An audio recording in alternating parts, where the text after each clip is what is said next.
আজকে আমরা ক্লাস 9 এর এক্সারসাইজ 19 এর 3 থেকে শুরু করে 7 অবধি অঙ্কগুলোকে নিয়ে আলোচনা করব। দেখা যাক প্রথম প্রশ্নে কি বলছে। বলছে দুখানা পয়েন্ট রয়েছে, একটা হচ্ছে 4,6 আর একটা পয়েন্ট রয়েছে 3,5। এই পয়েন্টটাকে এই দুটো পয়েন্টের সংযোজক সরলরেখাটাকে 1,3 এই পয়েন্টটা কি রেশিওতে বিভক্ত করবে সেটা জিজ্ঞেস করেছে। 4,6 আর 3,5 এই দুটো পয়েন্টের সংযোজক সরলরেখাটাকে 1,3 এই বিন্দুটা কি অনুপাতে বিভক্ত করবে সেটা জিজ্ঞেস করেছে। তাহলে আমরা কি করব? আমরা ধরে নিচ্ছি পয়েন্টটা দেওয়া নেই আর m/n এই অনুপাতে বিভক্ত করেছে। তো যদি m/n এই অনুপাতে বিভক্ত করে থাকে তাহলে সেক্ষেত্রে পয়েন্টটা কত হবে? পয়েন্টটা হয়ে যাবে 3 × m প্লাস n × 4, তলায় বসবে m প্লাস n, কমা দিয়ে বসবে m × 5 প্লাস n × 6, তলা দিয়ে বসবে m প্লাস n, তলাটায় বসবে m প্লাস n। তো এটা ইকুয়াল টু পয়েন্টটা দেওয়ার হচ্ছে 1,3। তো তাহলে বলা যেতে পারে যে এটা ইকুয়াল টু হচ্ছে 1 আর এটা ইকুয়াল টু হচ্ছে 3। তো আমরা কি করছি? প্রথমটা ইকুয়াল টু 1 ধরছি, মানে 3m plus 4n by m plus n, এটা ইকুয়াল টু 1 ধরছি। তাহলে কত হবে এখান থেকে? 3m plus 4n by m plus n equal to হচ্ছে 1।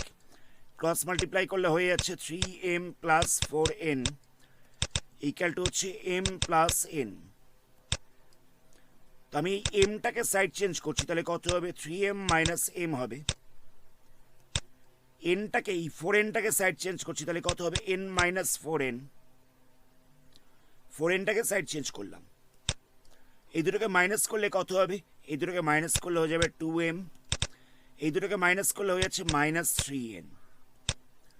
আমি nটা দিয়ে ডিভাইড করেছি, তাহলে কত হবে? m by n equal to হয়ে যাচ্ছে মাইনাস 3/2। দুইটাকে দিয়ে পাশে ডিভাইড করলাম আর nটাকে দিয়ে ডিভাইড করলাম, তাহলে আমরা m/n ইকুয়াল টু কত পাচ্ছি? m/n ইকুয়াল টু পেয়ে যাচ্ছি মাইনাস 3:2। তাহলে এই পয়েন্টটা মানে 1,3 পয়েন্টটা 3:2 এই অনুপাতে বিভক্ত করেছে। যেহেতু মাইনাস সাইন দেওয়া রয়েছে তাহলে এটা বহির্বিভক্ত করেছে। আমি প্রসিডিওরটাকে আরেকবার রিপিট করছি। দুটো পয়েন্ট দেওয়া ছিল, আরেকটা পয়েন্ট দেওয়া ছিল 1,3। তো বলছে যে এই 1,3 পয়েন্টটা এই দুটো পয়েন্টের সংযোজক সরলরেখাটাকে কি অনুপাতে বিভক্ত করেছে? আমরা ধরে নিলাম যে m/n অনুপাতে বিভক্ত করেছে। আমরা সেখান থেকে পয়েন্টটাকে বার করলাম, পয়েন্টটা হচ্ছে এটা। তো এটা ইকুয়াল টু দেওয়ার হচ্ছে 1,3। তো তাহলে বলা যেতে পারে 3m plus 4n by m plus n equal to হচ্ছে 1। তো সেখান থেকে সলভ করে m/n এই রেশিওটা বেরিয়ে গেল মাইনাস 3:2। তাহলে 3:2 এই অনুপাতে বিভক্ত করেছে, আর যেহেতু মাইনাসের সাইনটা রয়েছে তাহলে বহির্বিভক্ত করেছে।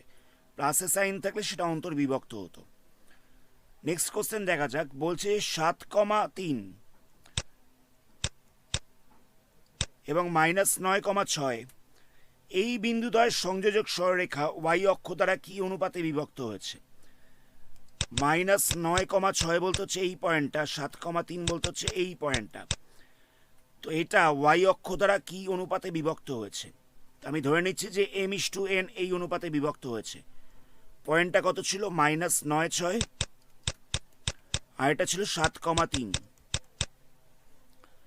তো আমরা ধরে নিচ্ছি যে m/n এই অনুপাতে বিভক্ত হয়েছে। তাহলে পয়েন্টটা কত হবে? m × 7 মানে 7m প্লাস দিয়ে বসবে n × মাইনাস 9, তাহলে হয়ে যাচ্ছে মাইনাস 9n।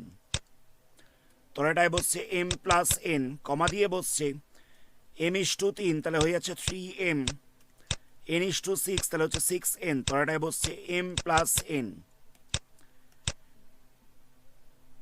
আচ্ছা এবার দেখো পয়েন্টটা বলেছিল ওয়াই অক্ষের উপরে অবস্থিত রয়েছে।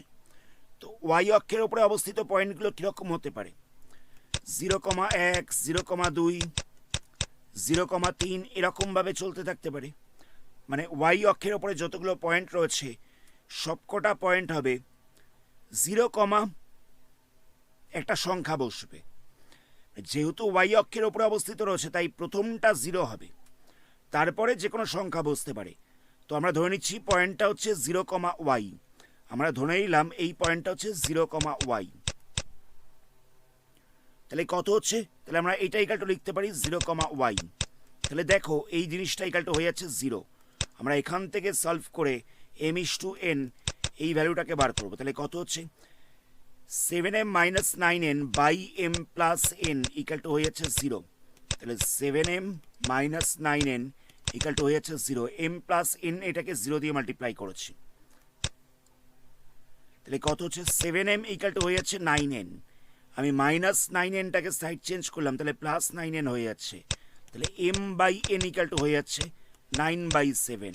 তাহলে m/n ইকাল টু হয়ে যাচ্ছে 9:7। তাহলে আমরা পয়েন্টটা পেয়ে গেলাম, মানে রেশিওটা পেয়ে গেলাম 9:7। আচ্ছা এখানে একটা জিনিস বলে রাখি, অনুপাতটা বেরিয়েছে 9:7। এখানে কি দেওয়া ছিল? 7,3 এই পয়েন্টটা, আর -9,6 আর এই পয়েন্টটা। এই পয়েন্টটা আগে দেওয়া ছিল, আমাদের অনুপাতটা বেরিয়েছিল 9:7। যেহেতু এই পয়েন্টটা আগে দেওয়া রয়েছে তাই আমরা এখানটায় লিখব 7:9। কথাটা বুঝতে পারলে? এখানে যদি লেখা থাকতো -9,6 আর 7,3 তাহলে আমরা 9:7 লিখতাম, কিন্তু যেহেতু এই পয়েন্টটা আগে দেওয়া রয়েছে তাই 7টাকে আমরা আগে লিখব, 9টাকে পরে লিখব। তাহলে অনুপাতটা পাওয়া যাচ্ছে 7:9। এই জিনিসটা কিন্তু মাথায় রাখবেন, নইলে পরীক্ষার সময় ভুল চলে যাবে। নেক্সট কোশ্চেনে বলছে এবিসিডি একটা চতুর্ভুজ রয়েছে। আমরা এই পয়েন্টটার নাম দিলাম এ, এটা হচ্ছে বি, এটা হচ্ছে সি, এটা হচ্ছে ডি। চারটে পয়েন্টই দেওয়া রয়েছে, এ বি সি ডি, চারটে স্থানাঙ্ক দেওয়া রয়েছে। এটা বলছে এবিসিডিটাকে যুক্ত করলে যে একটা সামন্তরিক তৈরি হচ্ছে, মানে এবিসিডি একটা সামন্তরিক, সেটা আমাদের প্রমাণ করতে হবে। তো আমরা কি করব? সামন্তরিকের কর্ণ দুখানা পরস্পরকে সমদ্বিখণ্ডিত করে, মানে এসি কর্ণটা আর বিডি কর্ণটা পরস্পরকে সমদ্বিখণ্ডিত করবে, সমান দুটো পার্টে ভাগ করবে। তো আমরা কি করব? আমরা দেখছি যে এসি এই কর্ণটার মধ্যবিন্দুটা আর বিডি এই কর্ণটার মধ্যবিন্দুটা এক কিনা। যদি একই হয়ে যায় তাহলে প্রমাণিত হবে যে কর্ণ দুখানা পরস্পরকে সমদ্বিখণ্ডিত করেছে এবং এটা একটা সামন্তরিক। তো প্রথমে আমরা এসি এর মধ্যবিন্দু বার করছি।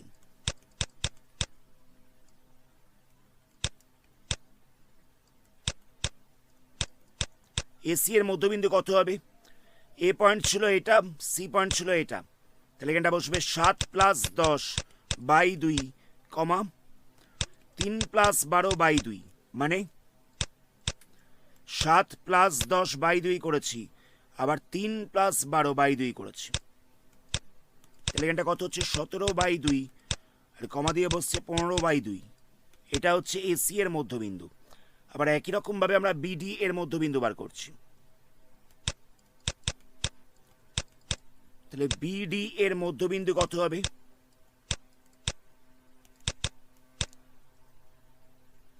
এটা বসবে 9 + 8/2, 9 + 8/2,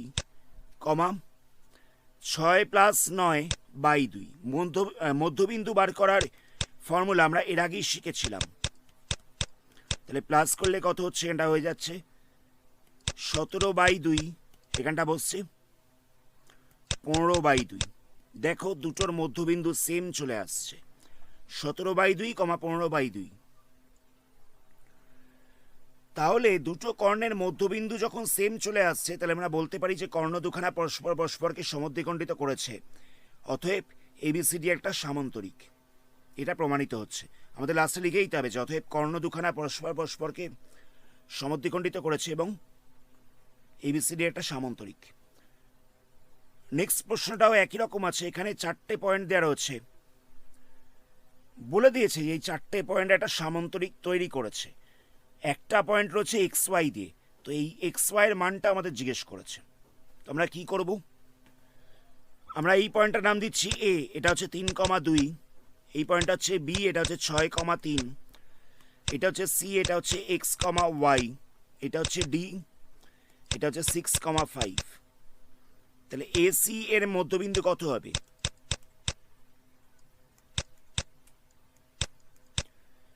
এসি এর মধ্যবিন্দু ইকাল টু হয়ে যাবে 3 plus x by 2, 2 plus y by 2, মানে 3 প্লাস এক্স বাই 2 করলাম, আবার 2 প্লাস ওয়াই বাই 2 করেছি।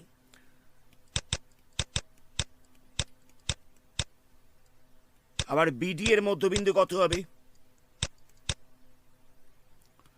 বিডি এর মধ্যবিন্দু হয়ে যাবে 6 প্লাস 6 বাই 2 আর 5 প্লাস 3 বাই 2। তাহলে কত হচ্ছে এখানটায়? এখানটা হয়ে যাচ্ছে 12 বাই 2, তাহলে হয়ে যাচ্ছে 6, আর 8 বাই 2, তাহলে হয়ে যাচ্ছে 4। তো যেহেতু এবিসিডি একটা সামান্তরিক বলে দেওয়া ছিল, তাহলে বলা যেতে পারে যে এই পয়েন্টটা আর এই পয়েন্টটা সেম হবে। যেহেতু সামান্তরিক বলে দেওয়া ছিল, তাহলে বলা যেতে পারে দুটো কর্ণের মধ্যবিন্দু সেম হবে। তাহলে আমি লিখতে পারি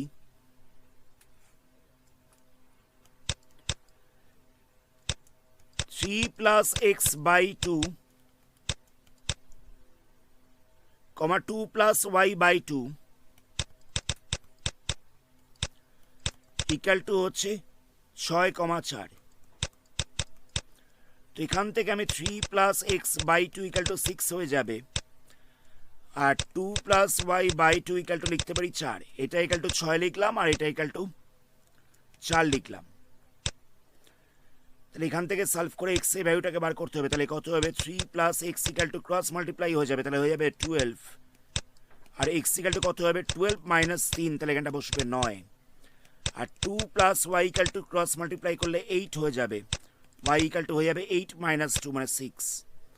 তাহলে এক্স ওয়াই ইকাল টু হয়ে যাচ্ছে 9,6। এটাই হচ্ছে পয়েন্টটা। আশা করি বুঝতে পেরেছো। এখানে 4টে পয়েন্ট দেওয়া ছিল, আর বলছিল যে এই 4টে পয়েন্ট দিয়ে একটা সামান্তরিক তৈরি হয়েছে। তো এখান থেকে আমাদের এক্স ওয়াইয়ের ভ্যালুটাকে বার করতে বলেছিল। তাহলে আমরা কি করলাম? প্রথমে আমরা এসির মধ্যবিন্দু বার করলাম, আর বিটির মধ্যবিন্দু বার করলাম। তো যেহেতু সামান্তরিক বলে দেওয়া রয়েছে, তাহলে বলা যেতে পারে যে এই পয়েন্টগুলো হচ্ছে সেম, মানে একই বিন্দু। তো সেখান থেকে আমরা লিখেছি 3 plus x by 2 equal to হচ্ছে 6, আর 2 plus y by 2 equal to হচ্ছে 4। সেখান থেকে সলভ করে আমরা পয়েন্টটা পেয়ে গেলাম 9,6। নেক্সট প্রশ্ন দেখা যাক। 7 নম্বরটা আমাদের এটা প্রুফ করতে দিয়েছে। এখানে বলেছে যে x1 y1, x2 y2, x3 y3, আর একটা বলছে x4 y4। এই 4টে হচ্ছে সামান্তরিকের 4টে বিন্দু। তাহলে আমাদের প্রমাণ করতে হবে যে x1 plus x3 equal to x2 plus x4, আবার y1 plus y3 equal to y2 plus y4। কথাটা বুঝতে পারলি? 4টে পয়েন্ট একটা সামান্তরিকের শীর্ষবিন্দু, সেটা বলে দিয়েছে।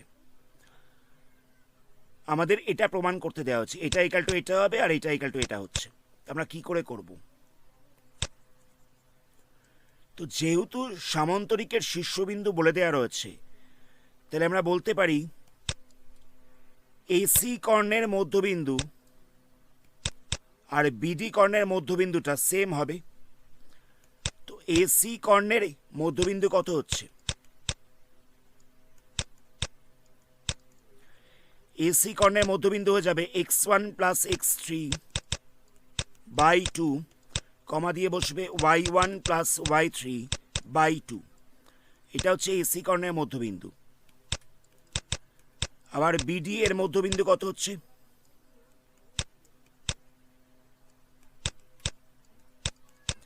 বিডি এর মধ্যবিন্দু হয়ে যাচ্ছে x2 প্লাস x4 বাই 2, কমা y2 প্লাস y4 বাই 2। আমরা এসি এর মধ্যবিন্দু বার করলাম, একই রকমভাবে বিডি এর মধ্যবিন্দু বার করলাম। তো যেহেতু সামান্তরিক বলে দেওয়া ছিল, তাহলে আমরা বলতে পারি যে x1 প্লাস x3 বাই 2 কমা y1 প্লাস y3 বাই 2, এই পয়েন্টটা ইকুয়াল হবে x2 প্লাস x4 বাই 2 আর y2 প্লাস y4 বাই 2 এর সাথে। তাহলে আমরা লিখতে পারি যে এটা ইকুয়াল টু এটা হয়ে যাবে, তাহলে এখানটা বসবে x1 plus x3 by 2 equal to হচ্ছে x2 প্লাস x4 বাই 2, এখান থেকে 2টা ক্যান্সেল হয়ে যাবে, তাহলে কত হচ্ছে x1 plus x3 equal to x2 plus x4। আবার একই রকমভাবে y1 plus y3 by 2 equal to হয়ে যাচ্ছে y2 প্লাস y4 বাই 2, এখান থেকে 2টা ক্যান্সেল হয়ে যাচ্ছে, তাহলে কত হচ্ছে y1 plus y3 equal to হয়ে যাচ্ছে y2 প্লাস y4। এটাই আমাদের প্রুফ করতে দেওয়া হচ্ছিল। আমি আরেকবার প্রসিডিওরটা বলছি। 4টে পয়েন্ট দেওয়া ছিল, আমরা এসি এর মধ্যবিন্দু বার করলাম, আবার বিডি এর মধ্যবিন্দু বার করেছি। তো যেহেতু এগুলো সামান্তরিকের শীর্ষবিন্দু বলে দেওয়া ছিল, তাহলে বলা যেতে পারে যে এসি কর্ণের মধ্যবিন্দুটা ইকুয়াল হচ্ছে কার সাথে? বিডি কর্ণের মধ্যবিন্দুর সাথে। তাহলে এখান থেকে লেখা যেতে পারে যে এটা ইকুয়াল টু হয়ে যাচ্ছে এটা, আবার এটা ইকুয়াল টু হয়ে যাচ্ছে এটা। তো সেখান থেকে সলভ করে আমরা x1 plus x3 equal to x2 plus x4 পেয়ে গেলাম, আর y1 plus y3 equal to y2 plus y4 পেয়ে গেলাম। এটাই আমাদের প্রুফ করতে দেওয়া হয়েছিল। আজকের ভিডিওটা আমরা এখানেই স্টপ করছি। এর পরবর্তী পার্টে তোমাদের বইয়ের অন্য কোনো চ্যাপ্টার নিয়ে আলোচনা করবো। ভিডিওটাকে লাইক করো, আর চ্যানেল নতুন হলে চ্যানেলটাকে সাবস্ক্রাইব করো। ধন্যবাদ।